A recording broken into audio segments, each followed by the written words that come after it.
Have you ever wondered why some people hate, and I mean hate, police officers? Have you ever wondered why some people become enraged at the entire police force and the entire criminal justice system when a particular officer kills someone? Have you ever wondered why some people are so angry that they want to abolish police entirely? I know why. I know exactly why.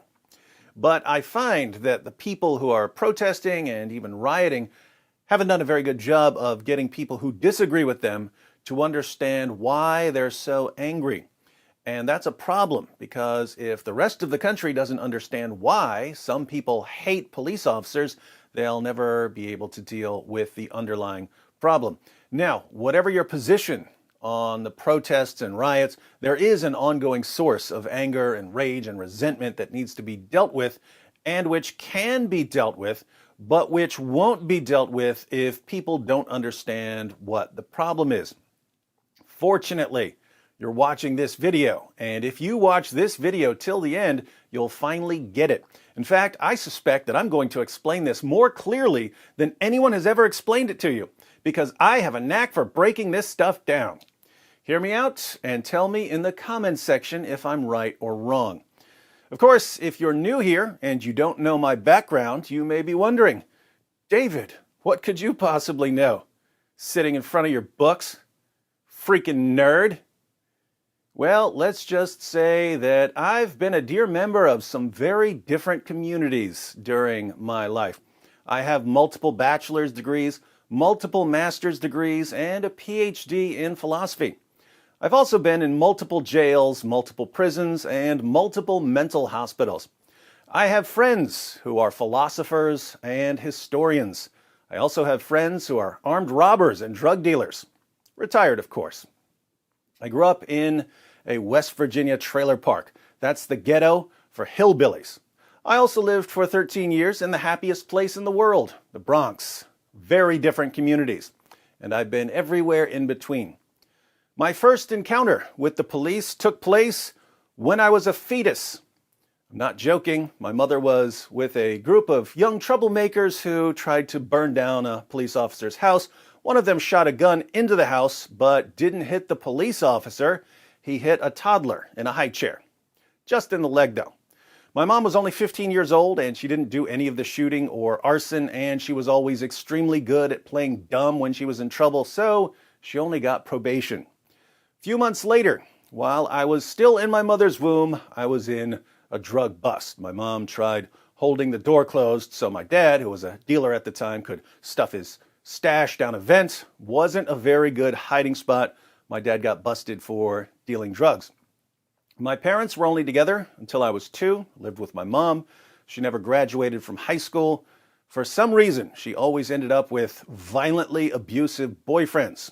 One of my earliest memories is waking up to the sound of screaming, walking into the kitchen, seeing my mom with blood all over her face, and standing there while she tried to convince me that it was ketchup, as if a 4-year-old prodigy can't tell the difference between blood and ketchup.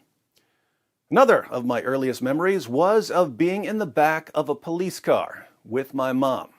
I don't remember what the situation was, but I remember that the police officer was taking us someplace safe after some sort of violent altercation with some boyfriend. My mom and dad, for the most part, got their lives on track for a while, but it didn't last forever. My dad eventually died with his head in a garbage can, drunk. My mom died of a heroin overdose. The point is, I was born on the wrong side of the law. I went to jail when I was 18, got out for a while, then went back to jail when I was 19, and after that I went to prison, although there were couple of trips to mental hospitals mixed in there. Now, I tend to notice different types of personalities, and I automatically arrange people into different categories. It's a little easier to talk about prison guards here, correctional officers, because I got to observe them much more frequently. You only see police officers occasionally, but when you're in prison, you see the guards every day, so you can study them. Let me tell you about 5 different types of correctional officers. The same categories will apply to police officers. It's just harder to figure out which category a police officer is in because you don't see the police officers as much.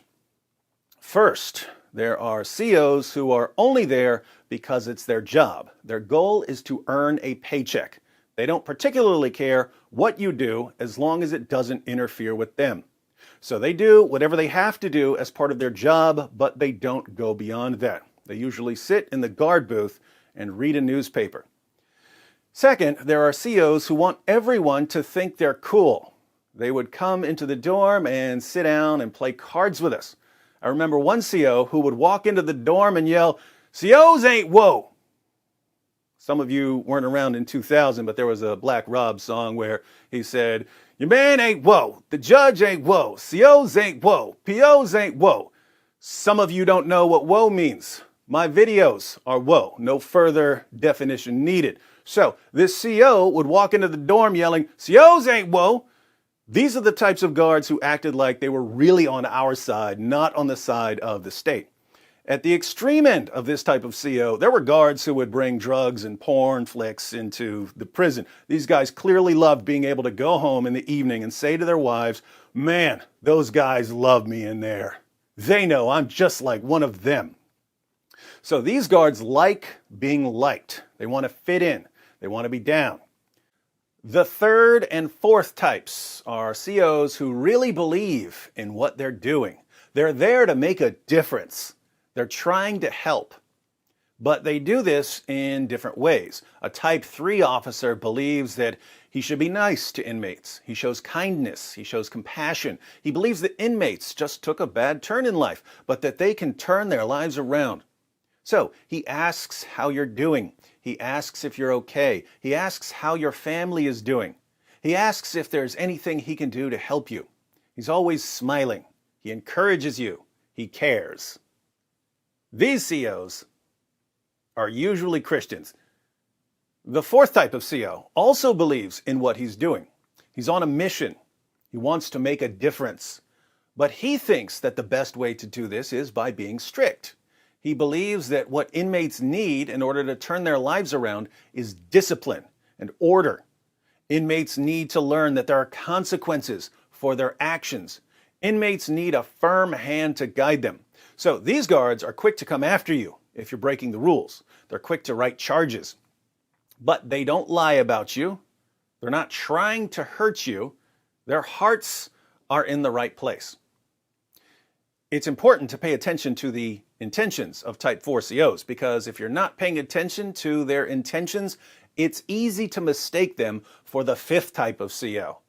Type 5 COs are sadistic scumbags. They're garbage human beings. They're bad people with badges. Much like Type 4 COs, these guys are quick to come after you. They're quick to write charges, but their intentions aren't the same. They're not there to make a difference. They're there because they really like having control over people. They like the power. They will lie about you. They'll crack your skull open for annoying them. They make sure on a daily basis that you understand that they can do anything they want to you and that there is absolutely nothing you can do about it. Those are 5 types of correctional officers. Again, police officers fall into the same categories. Now, if you had to guess, once a person has spent years in prison and he thinks about correctional officers, which type of correctional officer do you think will stand out most in his mind? That is, if you ask an inmate to think about prison guards, which type of guards is he going to think about? Is he going to think about guards who are just there for a paycheck, or guards who want to be down, or guards who are nice, or guards who are strict but well-meaning, or guards who are abusive scumbags who get off on tormenting people? I probably don't need to answer that for you. One of the most fundamental tasks of your brain is to protect you from danger. Your brain takes special note of threats. So the guards and the police that pose a threat stand out in your mind. You remember them more. Let me give you a few specific examples of what I mean. I could give many more examples, but I'm going to try to give examples of different kinds of negative encounters with COs and police in completely different situations, completely different locations, and even from different states. I was in jail 19 years old, and I was fasting. I went day after day on nothing but water. I dropped from around 235 pounds down to around 150 pounds. The doctor was threatening to start tube feeding me. He said that my body would eventually run out of energy sources and that it would start feeding on my own heart muscle, and that once my body started cannibalizing my internal organs, they would force feed me through a tube. So the nurses kept giving me blood tests to see what my body was using for energy. On the way back from one of these trips to medical, I got into an elevator with a guard. To be fair, I'm pretty sure I had said something slick to him because I did that a lot. I don't remember what I said, but I know that I would quite frequently mess with guards. For instance, if a guard was giving me a pat down, checking for weapons and such, I would sometimes pretend that he was giving me an erotic massage. If a guard had a mustache, I might say, "It's time to make the donuts," in honor of the Dunkin' Donuts commercial from the 1980s. So I tended to mess with the guards. I was always joking, nothing serious. And again, on this occasion, I don't remember what I said, but it wouldn't have been anything too terrible. When I stepped into the elevator with that guard, the door closed behind him. But we didn't go anywhere because he didn't push the button. Then he got right in my face. He was 4 or 5 inches shorter than me. And for the first time, I saw his eyes. This guy was clearly stoned out of his mind. His eyes were glazed over. His pupils looked like dots. He simultaneously looked like he was ready to fall asleep and like he was ready to rip my throat out. He got right in my face and he said, "Go ahead and move. Move any part of your body. Just move and see what happens."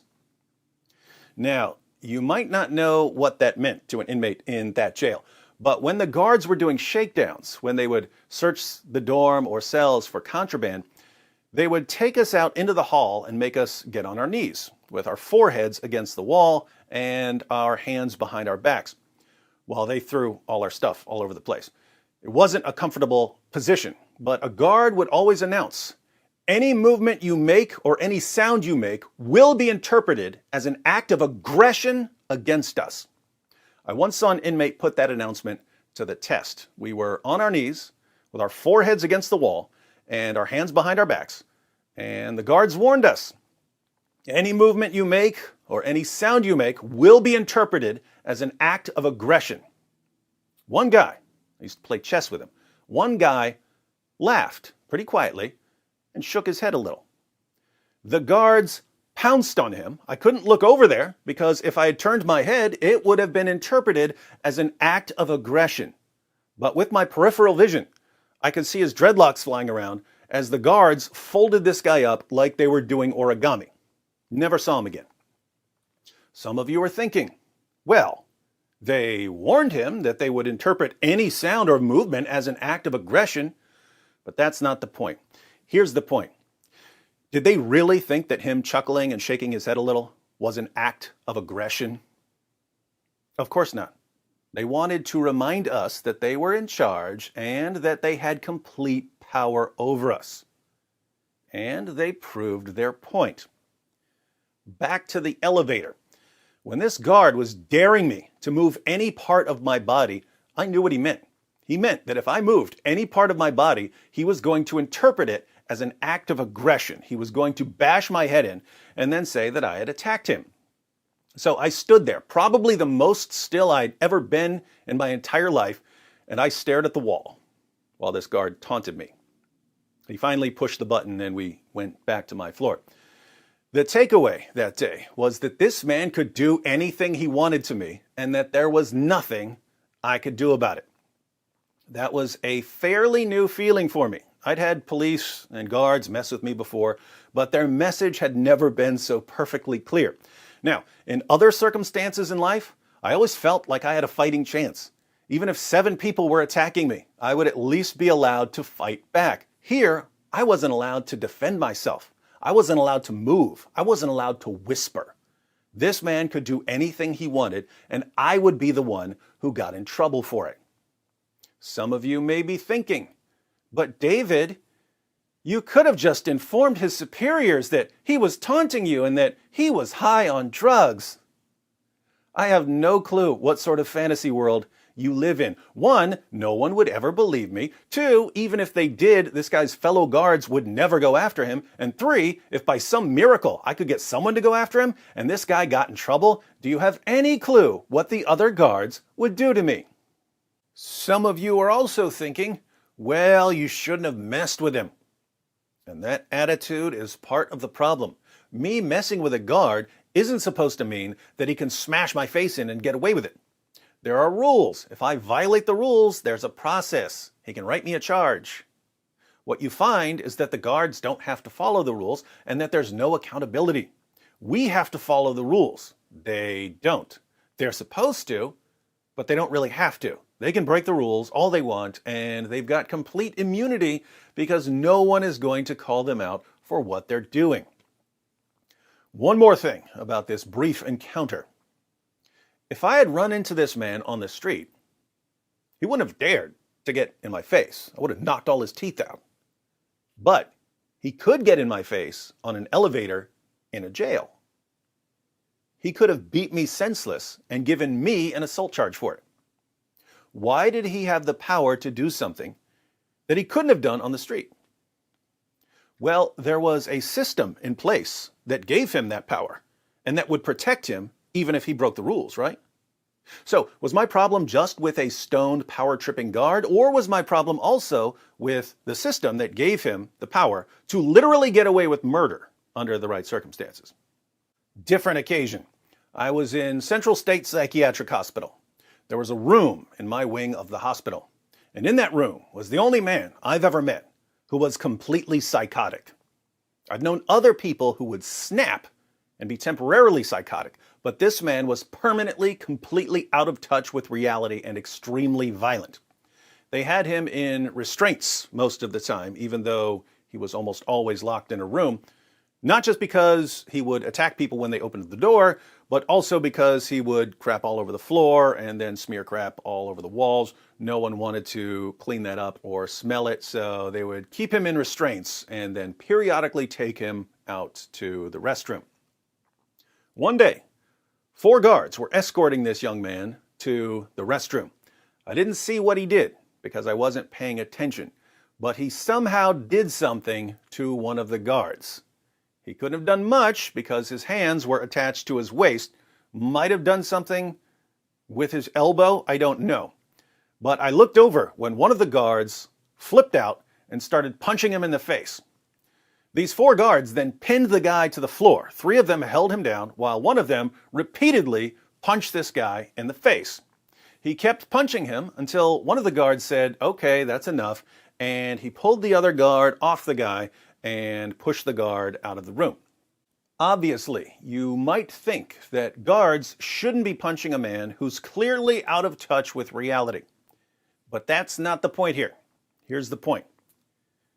After the guards put this young man back in his cell, I could hear the 3 guards. The other one who punched the guy was gone. The 3 guards were standing there making up a story. The doctors would notice that the patient's face was messed up. So the guards were there putting together a story about how this young man, unfortunately, had to get punched in the face repeatedly as he was fighting the guards. But I was right there. He was pinned to the floor by 3 guards while the other kept punching him in the face. But who gets to correct the guard's story? Mental patients? Of course not. There were some messed up people in that mental hospital. There were people who would be totally normal one minute and fly into a rage the next. Guess what? If you can't deal with that environment in an appropriate way, if you're the sort of person who's going to lose your temper and start punching an insane person in the face, you shouldn't be working there. But when your temperament is exposed, when you show that you can't control your temper, what do the other guards do? They cover for you. What was the message to the guard who pounded on the face of a mental patient? The message was, don't worry too much about getting violent with the patients because the other guards will lie for you. Fast forward several years. By this time, I was a Christian, and I was a much nicer person than I had been before. The place was St. Bride's Correctional Center. The time was about 2 months before my release date. I was in a 32-man dorm. A guard came into the dorm, Officer Lillithorn. My bunkmate, I don't remember his real name, his nickname was Cooney. My bunkmate was sitting on a chair beside my bunk. And when he saw Lillithorn, he said, "Man, this guy hates me. He's always messing with me." So he just sat there. Apparently someone annoyed Officer Lillithorn because he started yelling at everyone, bragging that he could put our dorm on lockdown, telling everyone that he was going to start handing out charges, reminding us that he could do whatever he wanted, blah, blah, blah, blah, blah. And as he turned to walk out of the dorm, he stopped and looked over at Cooney and said, "And I've already got your number." Cooney was sitting right beside me the entire time. He hadn't done anything. A few hours later, some guards came in and took Cooney to the hole. He was charged with surrounding and intimidating an officer. Total nonsense. Now, they have little trials for these charges. You can appear as a witness at someone's trial. But it's generally understood that you don't want to go testify against an officer because if you do, that officer and all his friends are going to come after you. So people don't like to testify against COs. But I was thinking, what are they going to do to me? I wake up and sweep and mop the dorm, I clean the bathroom, then I read for a few hours until I get tired of reading, then I play a couple of games of spades, then I read some more, do some push-ups, I read. What are the guards going to charge me with that would be at all believable? Everyone knows I'm not doing anything. So I went to Cooney's hearing. I told the judge. She's not an actual judge. I forget what she's called. She just decides whether the charges stick and what the penalty is. I told her that Cooney was sitting beside me the entire time. They didn't say anything, let alone surround and intimidate an officer. I pointed out that the charge was absurd on its face. How could one man surround someone? The only thing Lillithorn would say in response was, "Look, I'm not going to sit here and be called a liar by an inmate." I said, "I'm in here for being violent, not for lying. If you don't want to be called a liar by an inmate, stop lying." Cooney was found guilty. My testimony against a lying correctional officer was completely worthless. That hearing was at night.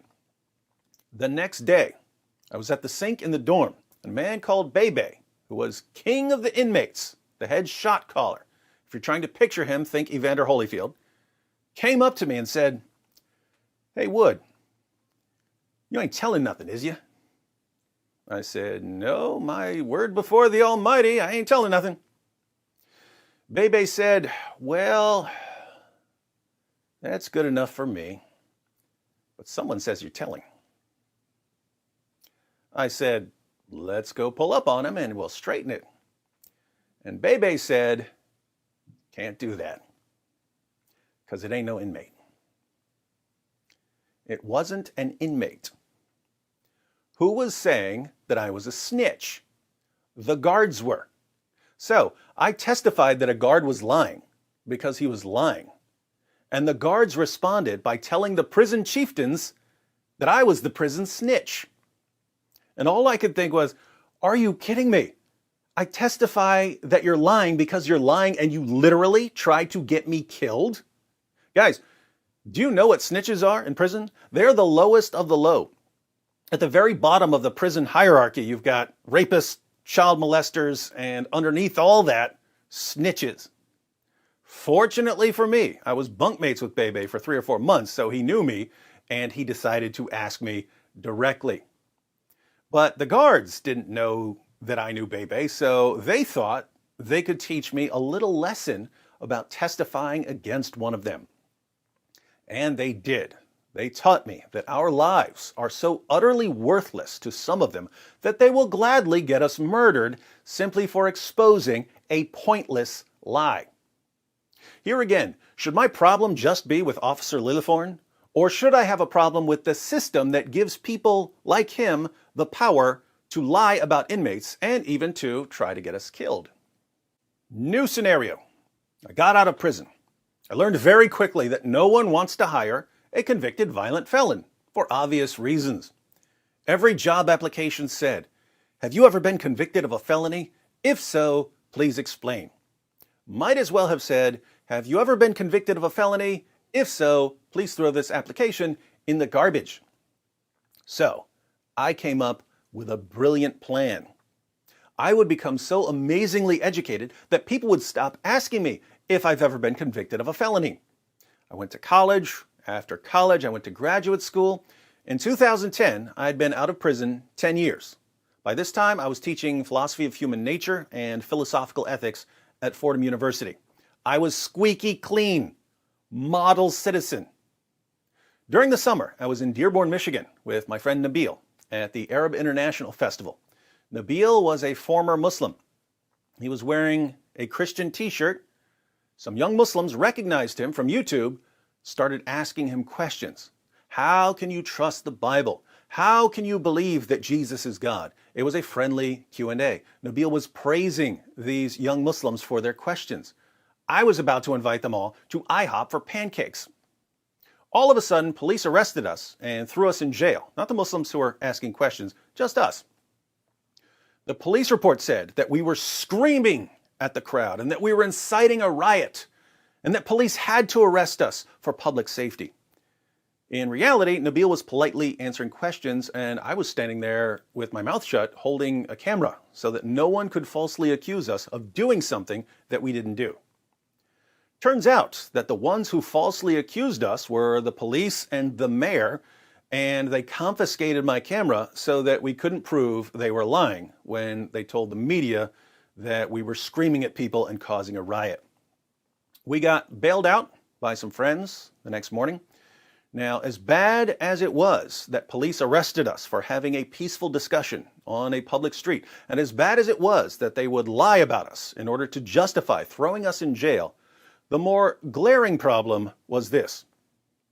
If those police officers would lie in writing about what we did, even though we had video footage proving that they were lying, they must have had a lot of confidence that they could get away with lying.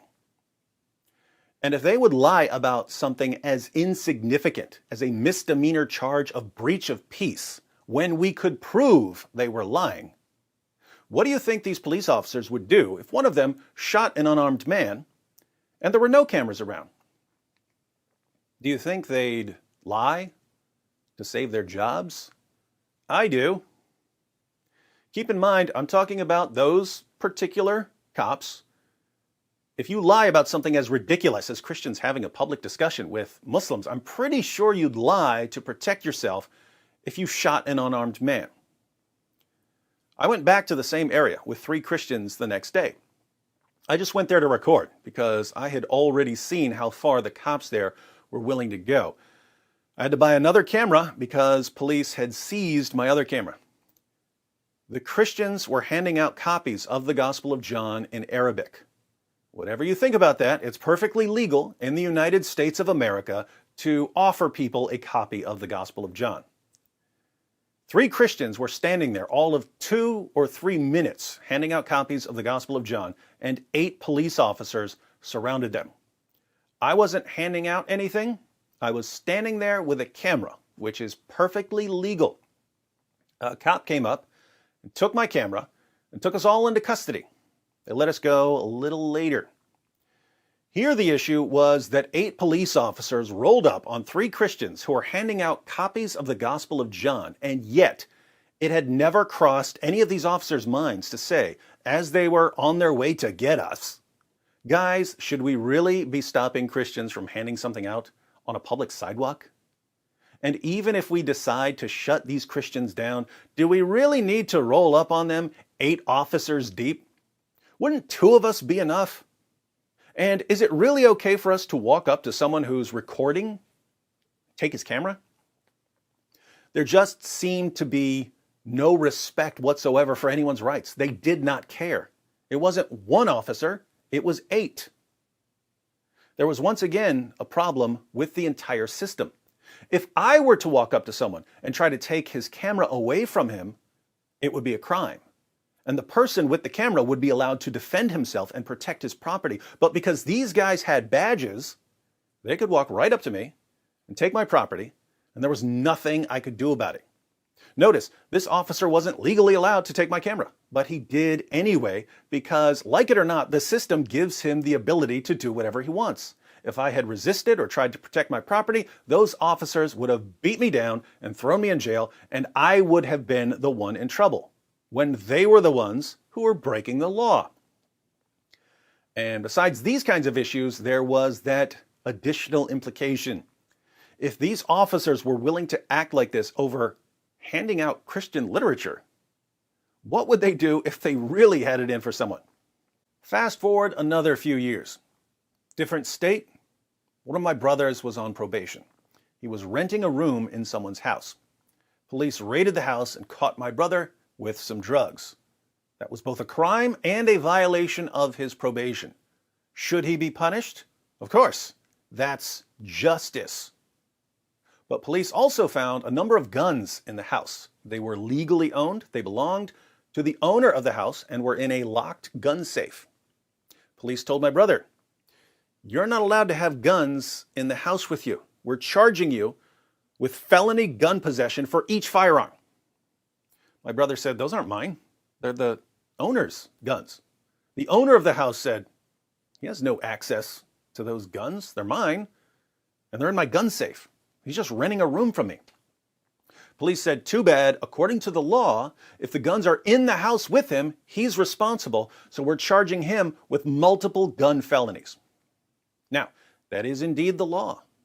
He can be charged for a gun in the house he lives in, even if he has nothing to do with the gun, and even if he has no clue that there's a gun there. It's the law. So the police think that it's a good idea to charge a man for possession of firearms that he's never actually possessed. Is that justice? Justice is hard to define, but it has something to do with people getting what they deserve for the things they've done.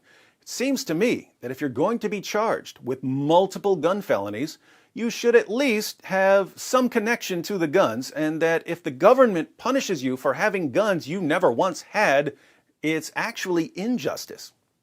I look at that situation and I see injustice. There was an opportunity for justice. When one of my brothers is on drugs, I'm actually kind of glad when he gets locked up. He's not going to OD in prison. But when police come after my brother for something that he had absolutely nothing to do with, just because they can, what am I supposed to think? My family is being punished for something he had nothing to do with, and it's the law. Am I supposed to point a finger at a specific police officer?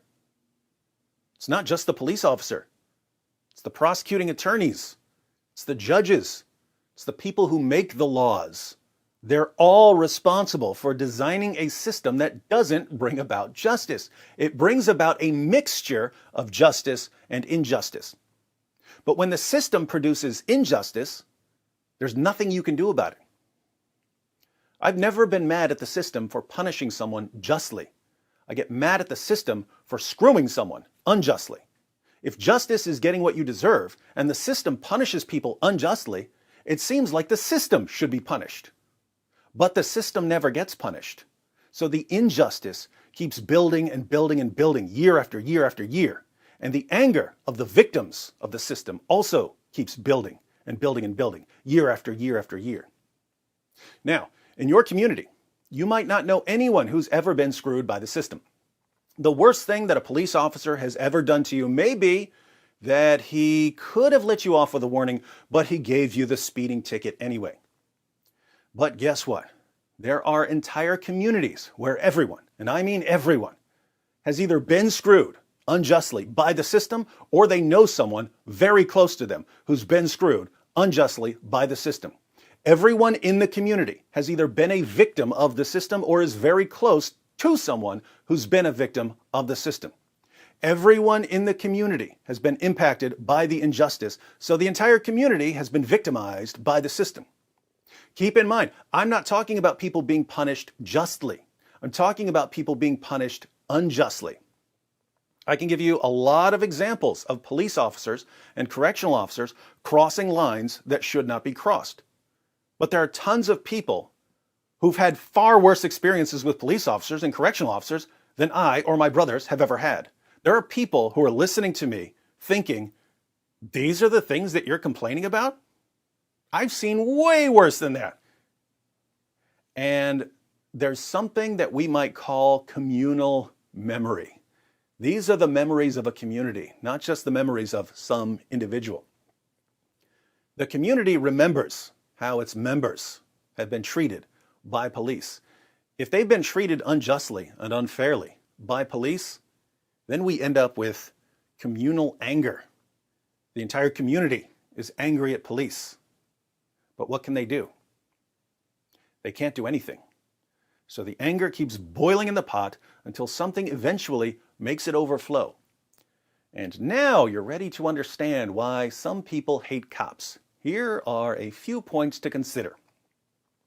First, when a police officer makes you realize that he can do whatever he wants to you and that there's nothing you can do about it, that feeling never goes away. It grows weaker over time, but it doesn't go away. It becomes a part of you, and it affects your view of police and of the system that puts police in a position to make you feel that way. Let me tell you from personal experience how this affects you. I've had tons of positive interactions with correctional officers and with police officers.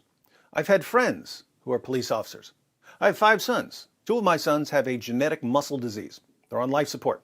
When we lived in the Bronx, we would occasionally have a medical emergency. Hello? 911? My son's heart just stopped. My wife's doing CPR. Police would be at our apartment in all of 90 seconds, rolling in like the cavalry, clearing a path for paramedics. They were awesome. So if I think carefully, I can think of all kinds of wonderful police officers. But there are very different parts of the human mind, and these different parts can want different things. For instance, part of you can want to do your work, while another part of you wants to play video games. When I hear that police had to flee their own police department in an attempt to calm a violent protest, part of me thinks, that's terrible. This country's falling apart. Who's going to protect the people in that area? But another part of me thinks, wait a minute. Someone just ran the cops out of their own precinct? Wow. Someone took your precinct.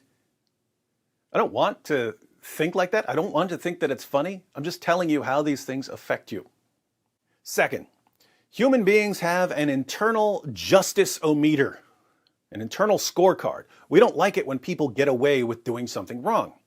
So if individual police officers, as well as the entire system, keep getting away with various injustices, there will always be something inside of the people who are aware of what's happening that cries out for justice. But justice never comes. This breeds resentment. Third, I haven't even mentioned the issue of race. Everything I've said has been about messed up cops doing messed up things. I'm white. My brothers are white. Well, they're a quarter Latino, but they look plain white. Their dad was half Nicaraguan. Interestingly, their dad died jumping off a bridge running from the police. Like me, my brothers were born on the wrong side of the law. But think about this. The kinds of interactions I'm talking about with police officers and correctional officers, where they make it clear that they have complete power and control over you, those kinds of interactions feel different if they're between a white officer and a black suspect or inmate. Think about the elevator example. That was a white guard taunting a white inmate, daring me to move any part of my body or to say anything so that he could smash my face in and then add 2 years to my sentence. White officer, white inmate. The issue of race never entered my mind. But if that had been a black inmate in that elevator, it would have felt a little different to the black inmate. A white officer treating a black inmate like the black inmate is complete garbage who can be beaten senseless at any moment would feel different to the black inmate than it would to a white inmate. A white officer reminding a black inmate that he has complete control over him and basically owns him would come across differently. It would feel like there's a racial component to the encounter. So here's the thing. I don't know of anyone who says that there aren't any racist police officers. There are obviously some racist police officers. How is a racist police officer or a racist correctional officer going to treat a black suspect or a black inmate? It's going to treat the black suspect or the black inmate like he's inferior. But there are police officers and correctional officers who treat suspects and inmates in general like they're inferior.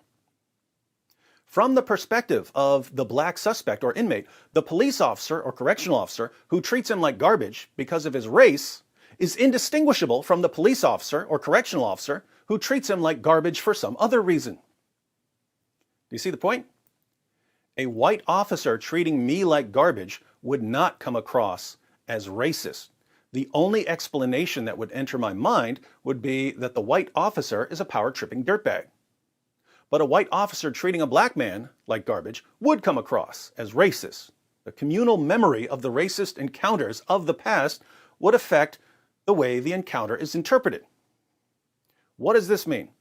It means that in a black community, there are encounters with racist police officers, and there are encounters with police officers who may not be racist, but who come across as racist because the way they treat a black suspect looks exactly like the way a racist cop would treat a black suspect. So the experience of a black community with police officers ends up being racially charged in a way that the experience of a white community usually isn't. Keep in mind, my point here is separate from the issue of systemic racism. When you hear about systemic racism in the criminal justice system, the claim is that if you're a black man or black woman facing the criminal justice system, you're at a disadvantage. This can refer to all kinds of things. If possession of a drug that's more common in the black community is punished more severely than possession of a drug that's more common in the white community, then the system is already favoring one race over another. Now, I haven't studied the issue of systemic racism, so I'm not going to comment one way or another. I generally don't talk about things that I haven't studied. I'm making the separate point that the black community has to deal with at least some actual racists, but that type 5 police officers who treat people like garbage, are going to come across as racists because they treat black suspects the same way a racist police officer would treat black suspects. So these encounters are going to be racially charged. Fourth, as I noted at the beginning, there are different types of police officers. Some police officers are quite noble. Some police officers will take a bullet for people they don't even know. But when someone in a victimized community thinks about police officers, which type of police officers are they going to think about?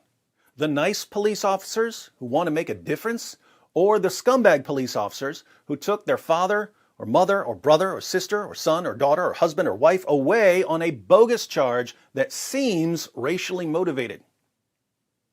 I told you that when I think of police officers and correctional officers, I tend to think of the worst examples. Again, your brain is designed to protect you from harm. So it takes special note of threats, especially threats to your life, threats to your future, threats to your family, and so on. But in the black community, there's the added dimension of racial tension because the police officers who treat suspects like garbage come across as racist, whether they're racist or not. Those are the police officers that stand out most in the minds of people who've had those experiences. Those are the police officers that the community remembers. The community does not forget them. Fifth, when you're part of a community that views police as the enemy, you start to view police as the enemy. When I got out of prison, I did not like cops. And it wasn't just because of particular bad experiences. I had been in an environment for years where it was us versus them. Police were the enemy. COs were the enemy. That's how it is in prison, and that's how it is in certain communities. There are communities where they view police as the enemy, destroyers of lives, destroyers of families. If you live in one of those communities, it affects you. You grow up thinking of police as the enemy. But your enemy is invincible. There's no way to defeat your enemy because your enemy has all the power. Your enemy can throw you in jail at will. Your enemy can break up your family at will. The prosecuting attorneys and the judges will side with your enemy because they're the enemy too. You are totally powerless and helpless before an invincible foe. Not a good feeling. Sixth, imagine you're in a community that views police as the enemy. A community that remembers decades worth of injustices that have been carried out by police. You remember when police made you feel completely powerless and inferior. You remember the feeling of not being allowed to so much as defend yourself against what they were doing.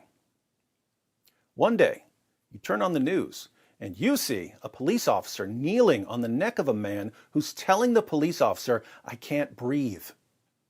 The police officer doesn't seem to care at all. The man on the ground is completely helpless. If anyone other than a police officer were kneeling on his neck, he would be allowed to defend himself, and other people would be allowed to step in and help him. But because there are badges involved, because these men have the seal of the system on their chests, all that man can do is slowly die, calling out for his mother, who passed away years earlier. And no one standing around can intervene, because if they intervene, police will treat them the same way. Most of you don't come from a community that views police as the enemy. So when you saw George Floyd killed, you probably thought to yourself, well, that's peculiar. That officer is a bad apple. Other people from different communities saw the same thing, but they thought to themselves, police putting a man in a position where they have complete control over him and where he's not even allowed to defend himself? That's what they do. Finally, imagine once again that you're in a community that views police as the enemy, an invincible enemy, an enemy that has made you feel powerless for decades. Imagine that all of a sudden you have the opportunity to turn the tables and make the police feel helpless. Imagine a police officer doing something that serves as a spark that ignites all of the anger and resentment that have been building for decades. Imagine, for once, being able to make police officers feel the way that they've been making you feel all your life. What would you do? Well, that depends on what kind of person you are. There are different kinds of police officers because there are different kinds of people. There are people who seek popularity. They want to show how cool they are. Have you seen people who are using the death of George Floyd for their own personal aggrandizement? Of course you have. You've been on Twitter. Then there are people who genuinely want to make a difference, either through love and compassion or through firmness and resolve. These are the people who are out protesting. And there are total scumbags. These are the people who are taking advantage of the situation, people who are weaponizing the anger and resentment for their own agendas that have nothing to do with George Floyd. So, do you understand why some people hate police officers? Do you understand why some people become enraged at the entire police force and the entire criminal justice system when a particular officer kills someone? Let me know what you think in the comments section. Now, I haven't made any suggestions as to solutions, but we need to solve this problem because, as you can see, it's only getting worse. I would say that at a bare minimum, 3 changes need to be made. 1, lawmakers need to deal with injustice in the law.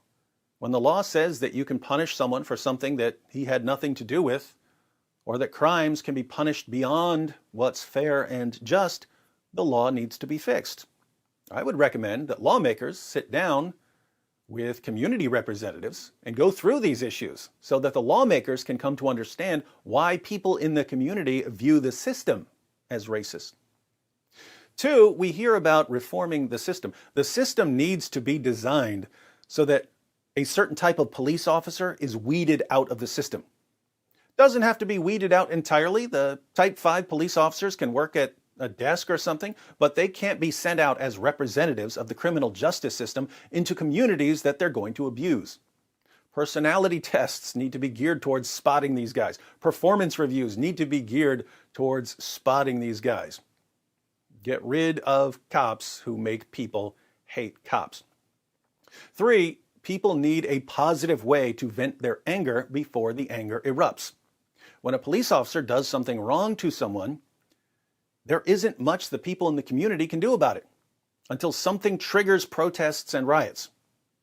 It wouldn't be terribly difficult to come up with some intermediate options. Suppose the chief of police has a monthly meeting with the local community, and that people from the community are welcome to come in and voice their grievances directly to the chief of police, so that if Officer so-and-so curb stomps your brother in front of your entire family, you know that there's a time and a place where you can call out Officer so-and-so for what he did, and that your complaints will be taken seriously. Obviously, the chief of police can't believe every complaint, but over time, he or she will start to notice some patterns with abusive officers. Bottom line, police and the community they police need to start viewing each other as friends rather than enemies, and that's just not going to happen until some changes are made. All right, hats off to you if you watched this all the way through. In fact, let me know in the comments section if you watched the entire video. Not my normal topic, but in case you haven't noticed, this is now affecting everyone. Let's take the power away from abusive police officers, and let's take the power away from people who want to use decades worth of anger and frustration and resentment for their own agendas. There are tyrants lining up on all sides, but this is the United States. Tyrants aren't welcome here.